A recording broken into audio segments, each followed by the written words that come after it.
ये 13 दोष ऐसे हैं जिसके जीवन में होंगे तो उसको कभी शांति, कभी सुख, कभी ऐश्वर्य ये टिकेगा नहीं और दुर्गति निश्चित हो जाएगी। बहुत ध्यान से सुने। एक श्लोक में 6 दोष और दूसरे श्लोक में 7 दोष।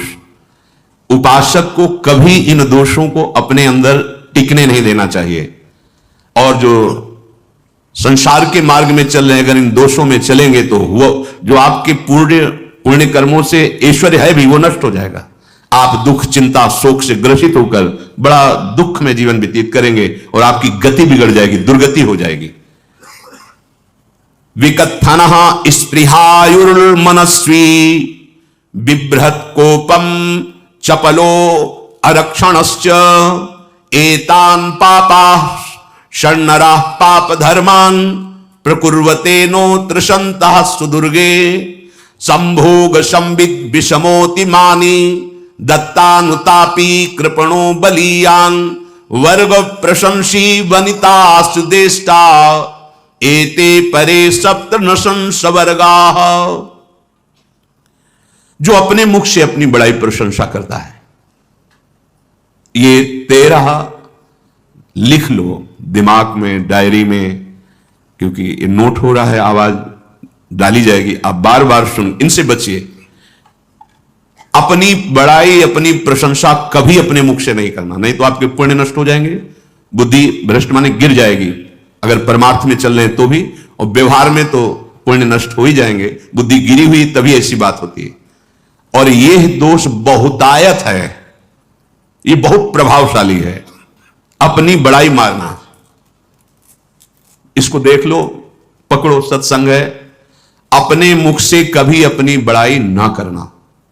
अगर कोई अपने मुख से अपनी बड़ाई करता है तो उसके सुकृत नष्ट हो जाते हैं, बुद्धि भ्रष्ट माने गिर जाती, पतित हो जाती है, फिर निर्णय ठीक नहीं। अगर हमारा सारथी, हमारा ड्राइवर मूढ़ हो तो कहीं भी हमको गिरा देगा, तो वो बुद्धि भ्रष्ट मतलब गिर जाती है, निर्णय करने लायक नहीं रहती। अपनी प्रशंसा अपने मुख से करना। दूसरा, लोलुपता, यह वृत्ति नहीं होनी चाहिए। धर्म से चलेंगे, धर्म के द्वारा जो हमें प्राप्त होगा उसी से हम अपना भरण पोषण करेंगे।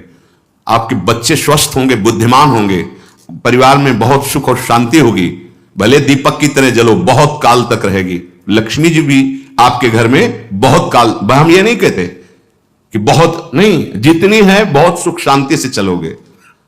अगर लोलुपता करोगे, हिंसा, छल कपट, व्यभिचार, चोरी, ऐसे धन आ जाए, वो आएगा, लेकिन वो हाइलोजन की तरह आएगा, एकदम प्रकाश और फ्यूज, बिल्कुल अंधकार करके जाएगा। देख लेना, तुम्हारे जो सुख के हेतु हैं, तुम्हारा शरीर, तुम्हारे बच्चे, तुम्हारी पत्नी, तुम्हारा परिवार, उसको देख के तुम रात दिन जलोगे बिना आग के। ऐसे उनके आचरण होंगे, ऐसे उनके अंग होंगे, ऐसे उनके दिमाग होंगे, ऐसा उनका व्यवहार होगा।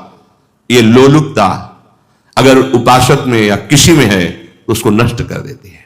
सावधान। तीसरा, यदि आपका अपमान होता है तो आपको उसे सहन करना होगा, उससे आपके पाप नष्ट हो जाएंगे।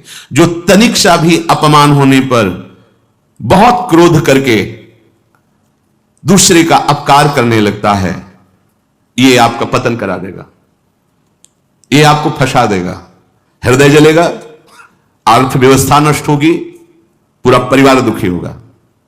जरा सा अपमान की संभावना में आप किसी से भी भिड़ गए, किसी से भी, वो ये प्रवृत्ति आपका पतन कर देगी। उपासक में तो अपमान सहना अमृत है, नीचा अपमानम सुधा, पर व्यवहार में भी ज्यादा उत्तेजित मत होइएगा। ये तो कुछ मिनट की बात है। अगर आपने उसे मारा, पीटा, रिपोर्ट हुई कानून की, ओ फंसते चले जाओगे, अर्थ जाएगा, समय जाएगा, चिंतन जाएगा, बहुत तरह से हानि हो जाएगी। अगर आप सह गए तो आपका सहना उसके लिए आग बन जाएगा। उमा क्षमा सापा होते भारी, तुम्हें दंड देने की जरूरत नहीं, उसका एक कर्म ही उसे दंड दे देगा। आप शांत हो जाइए, आप सत्संगी हैं, आप शांत रहिए। चौथा, निरंतर क्रोध और उसका चिंतन। बैठे बैठे बस द्वेषियों का चिंतन ही हो रहा है, अंदर क्रोध का चिंतन और द्वेषियों का चिंतन ही हो रहा है। द्वेष भरी बातें, द्वेष भरी क्रियाएं, उन्हीं का चिंतन करके जलते रहना क्रोध से। उपासक को तो क्रोध करना ही नहीं चाहिए, बहुत शांत। ठीक है, अभ्यास में कभी क्रोध हो सकता है, उसको फिर समन करो, अंदर से प्रायश्चित जैसा कि अब गलती हुई, आगे नहीं करेंगे। और व्यवहार में भी क्रोध को आप पीना सीखें। अगर बार बार आपका क्रोध प्रकट होता ही रहेगा, आपका स्वभाव बिगड़ जाएगा, आपके पुण्य नष्ट हो जाएंगे, आपका जीवन नष्ट हो जाएगा। देने वाला उतना दे देगा आपको, आनंदित रहो, पैसा खर्चा सब, पूरे जीवन का विध्वंस मचा दिया क्रोध ने। कहीं भी आप देखो, किसी से क्रोध करके देखो, फिर देखो तुम्हारा भजन चल रहा है, तुम्हारी वो आनंद वृत्ति है नहीं, जलोगे, और वो जलन और गुस्सा दिलाएगी, और वो बैठे बैठे जलो नहीं। ये क्रोध जो है, ये चाहे व्यवहार में हो चाहे परमार्थ में, दोनों की हानि करने वाला है। और आश्रित जनों की रक्षा ना करना। अगर कोई भाग कर आपके पास आ गया है, कोई पशु पक्षी या कोई मनुष्य, आपको चाहिए कि अब चाहे हमारे पहले प्राण जाएं, उसकी रक्षा करेंगे। सीवी जैसे तो कोई बिरले ही होते हैं, पर इतना जरूर ध्यान रहे, जैसे कोई पशु पक्षी किसी भय से आपके सीमा के अंतर्गत आ गया है, अब उसकी रक्षा करनी है आपको। अगर आप स्वयं मार देते हैं या मरवा देते हैं, या आपके सुकृत नष्ट कर देगा, या आपकी दुर्गति का कारण बन जाएगा। और जो पाप कर्म उत्साहित होकर करते हैं, उपासक को तो बहुत सावधान रहना चाहिए, पर व्यवहार में भी जो नहीं करना चाहिए, अगर वो पाप कर्म आपके द्वारा मन में प्रेरित हो रहे हैं, संकल्प बन रहा है, क्रियाएं हो रही, दुर्गति पक्की, पुण्य नष्ट हो जाएंगे, दुख अशांति बढ़ती चली जाएगी, कभी शांति नहीं प्राप्त कर पाएंगे। ऐसा नहीं कि जो मन में आवे सो करें। पापाचरण निडर और उत्साहित होकर करना, अगर ऐसे लक्षण है, निश्चित दुर्गति होती है। ये 6, अपनी बहुत बड़ाई करने वाला अपने मुख से, लोलुपता, तनिक से अपमान में सहन ना करने वाला, निरंतर क्रोधी और आश्रित जनों की रक्षा न करने वाला, और निडर हर्षित होकर पाप कर्म करने वाला। दूसरे श्लोक में 7 है, 6 7। 1, संभोग का ही चिंतन करना, संभोग में ही मन लगाना, संभोग दूसरी स्त्रियों के साथ करने की भावना रखना। संभोग पहला है, संभोग। रात दिन बैठे बैठे बस यही चिंतन करना, गंदी बातों का, गंदी बातें देखना, गंदी बातें सुनना, गंदी बातों का चिंतन करना। फिर अन्य माताओं बहनों के प्रति काम दृष्टि से देखना, कोई आ जा रही है तो दृष्टि से, काम भाव से देखना, भोग बुद्धि से देखना, निश्चित पुण्यनाश, दुर्गति। बड़े बड़े उदाहरण इतिहास में हैं, जिन्होंने ऐसा दृश्य नेत्रों से देखने की चेष्टा की, मन में संकल्प किया भोगने का, नष्ट हो गए, चाहे वो कितने बड़े प्रतापी हो। ये दुर्योधन कोई साधारण थोड़ी है, भगवान व्यास देव जी के द्वारा ही तो लो, भगवान व्यास देव जी ही इसकी उत्पत्ति का कारण है। आप देखो, इतने महान पुलस्त जी ही उत्पत्ति का कारण है रावण की।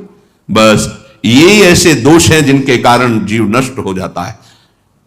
ठीक है, धर्मयुक्त काम भगवान ने आदेश किया है, आपका पाणिग्रहण संस्कार हो गया है, संतान उत्पत्ति की भावना से कुछ पवित्र तिथियों का त्याग करते हुए चर्चा में हुई है। एक नियम है, एक आदेश है शास्त्र का। आप बहुत काम प्रवृत्ति वाले हैं, तो प्रत्येक मास में जब माता बहनें पवित्र हो जाती मासिक धर्म से, तो जिनका पाणिग्रहण आपने किया, जो पत्नी स्वरूप है, वो ठीक है।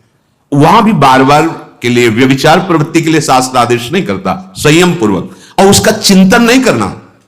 पाणिग्रहण संस्कार है, घर में विराजमान है, एक संयम, एक नियम के अनुसार उसका चिंतन तो फिर भ्रष्ट कर देगा। चिंतन प्रभु का करना है, चिंतन प्रभु की सेवा जो आपके कर्तव्य, इसके चिंतन से बचो। घातक है, बहुत बड़ा जहर है, अगर विषय चिंतन होने लगा तो मरोगे, जिंदा जलोगे, दुर्गति भी होगी।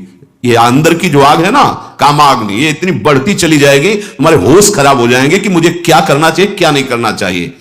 कुआ मदांधो मदनातुरोवा, अंधा हो जाएगा, नहीं दिखाई देगा अनुजा तनुजा क्या है कौन है, कुछ नहीं, भ्रष्ट बुद्धि।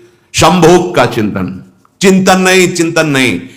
धर्मयुक्त काम आदेश है शास्त्र में। यदि आप प्रवृत्ति मार्ग में हैं, तो अपनी पत्नी को जो पाणिग्रहण स्वीकार किया है, वहां भी पवित्र तिथियों का त्याग करते हुए, एकादशी है, रामनवमी है, नव दुर्गा है, जन्माष्टमी है, राधाष्टमी, जो पवित्र तिथियों का त्याग करते हुए, और ऐसे जो मर्यादाएं हैं उसके अनुसार। और कहीं पराई स्त्री के साथ संभोग की बात, निश्चित दुर्गति पक्की है। ऐसे ही माताओं के लिए है, स्त्री शरीर के लिए है। यदि वो ऐसी गलत चेष्टा, तो पतिवंचक परपति रथ करही, रौरव नरक कल्प सत परही। ये भोग चिंतन से बचने की चेष्टा कीजिए, तो क्रिया से अपने आप बच जाएंगे। क्रिया के पहले चिंतन होता है, चिंतन से ही क्रिया का आवेश आता है। चिंतन संभालिए, इसी से भगवत प्राप्ति होती है, चिंतन से, और इसी से दुर्गति भी होती है। अनन्यस चिंतयन्तु माम, भगवान चिंतन करें, मेरा करो, कर्तव्य कर्म मेरे को समर्पित करो। अब जब चिंतन संभोग का होगा तो बुद्धि भ्रष्ट हो जाएगी। ये जो राक्षसी प्रवृत्तियां सुनने को मिलती है ना कि ऐसा हुआ ऐसा हुआ, वो देखा सुना और चिंतन किए, अब वो इतनी राक्षसी वृत्ति आ गई कि बस अब उनमें और राक्षसों में कोई अंतर नहीं रह गया। दूसरा, विषमता रखने वाला, सबके साथ बर्ताव ऐसा कि मैं बहुत श्रेष्ठ हूं और दूसरे सब नहीं, ऐसा व्यवहार नहीं। सब भगवत स्वरूप है, समान व्यवहार। जैसे आपके भोजन है तो जो आप पा रहे हो वही सबको दीजिए, बैठने की व्यवस्था, उठने की व्यवस्था, क्रम बाई क्रम, पर उसको भी नीच भाव से मत देखिए। उस कोटि का उसको प्यार दीजिए, दुलार दीजिए, सम्मान दीजिए। इतनी विषमता ना फैलाते रहे अपने जीवन में कि आप सबके निंदा के पात्र बन जाए। विषमता नहीं, सबको प्यार। हाँ ठीक है, पुत्र का अलग प्यार है, भाई का अलग प्यार है, पिता का अलग प्यार है, पर हमारा व्यवहार प्रीति युक्त होना चाहिए, विषमता भरा नहीं होना चाहिए। अगर हमारे चित्त में विषमता ही रही तो संसार है, प्रभु नहीं है। जीत विषम संसार कीर्ति जग बिस्तर है। जो विषमता पर विजय प्राप्त कर लेता है वही भगवत प्राप्ति का अधिकार। ये विषमता बहुत बड़ी हानि है।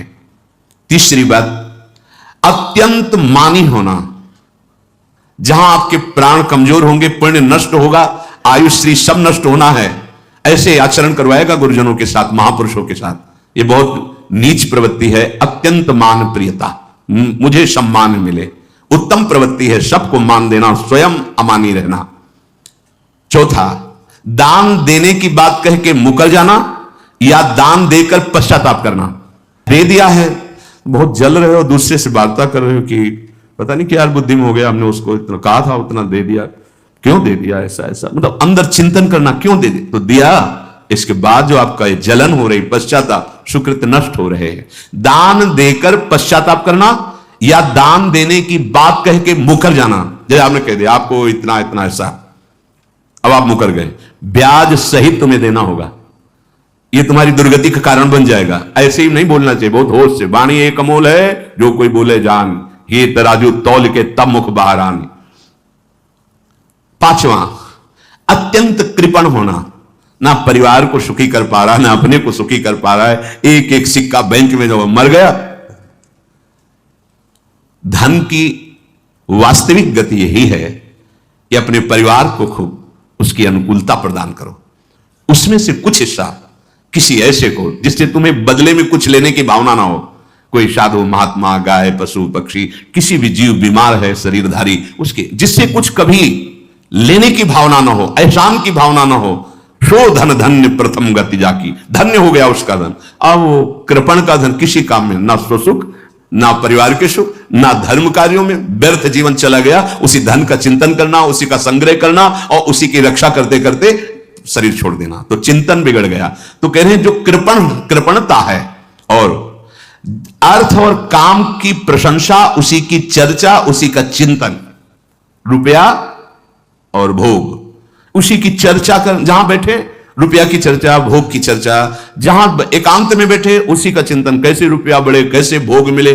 और अगर अवसर मिला तो रुपया अधर्म से आवे चाहे धर्म से, उसको इसकी कोई परवाह नहीं। भोग चाहे धर्म से हो चाहे अधर्म से, जिसका अर्थ और काम भोग ही चिंतन है वो धर्म नहीं। जिसका धर्म चिंतन का विषय है तो अर्थ और काम भी ऐसा होगा जो मोक्ष प्रदान करने वाला हो। धर्म, अर्थ, काम, मोक्ष। और जो बालक, स्त्री, पागल, असहाय, जो इनकी रक्षा न करके इनकी हानि करता है, दुर्गति निश्चित है। माना आपकी पत्नी है, उसका स्वभाव बिगड़ा हुआ है, क्रोधी है, कटु वचन बोल, लेकिन आपके ही प्रारब्ध के लिए, माना आपका पति ऐसा स्वभाव वाला, पर आपके ही प्रारब्ध से तो संयोग बना है आकर, अब इसका निर्वाह कर ले जाओ तो पवित्र हो जाओगे दोनों। और अगर झगड़ा और लड़ाई और मारपीट और कहीं हिंसादि के रूप में उतर गए तो फिर और करनी बिगड़ गई। बालक है, आप उसको ज्ञान नहीं कि आप पवित्र है, कि आप पवित्र है, उसको ज्ञान नहीं कि आप उसके साथ व्यवहार अच्छा कर रहे हैं कि बुरा कर रहे हैं। रक्षा करनी है आपको, शोषण नहीं करना। कह रहे स्त्री, बालक और पागल, जैसे विक्षिप्त है, पागल है, आपको रक्षा करनी है। बन जाए तो उसको भोजन, ऐसा नहीं कि ईट मारो, उसको अपमानित करो, उसकी बुद्धि खराब है, प्रारब्धवशात खराब हो गई है। तो शास्त्र आज्ञा करता है स्त्री, बालक, जैसे पागल, विक्षिप्त आदि हैं, असहाय है, असमर्थ है, बूढ़ा है, वो आप सेवा भी करो, दो गाली दे सकते हैं, उनकी बुद्धि बिगड़ गई, आपको उनको दंड नहीं देना, मारना नहीं है आपको। मान लो आपके बड़े बूढ़े बुजुर्ग जन हैं, आप सेवा भी कर रहे हो, तो आपको कटु वचन बोल सकते हैं, आपकी निंदा कर सकते हैं, लेकिन आपको उनके साथ व्यवहार सद करना है। अगर आपने इन दोषों को स्वीकार किया तो निश्चित आपकी दुर्गति होगी, ना इस लोक में आपको शांति मिलेगी ना परलोक में। इसलिए इन दोषों को बार बार सुन करके और हृदय में जांचो कि कहीं है तो नहीं, अगर है तो सत्संग, भजन बल, भगवत प्रार्थना के बल से इन दोषों का त्याग कर दो, जीवन मंगलमय हो जाएगा। शिष्य आगे श्री राधा वल्लभ लाल।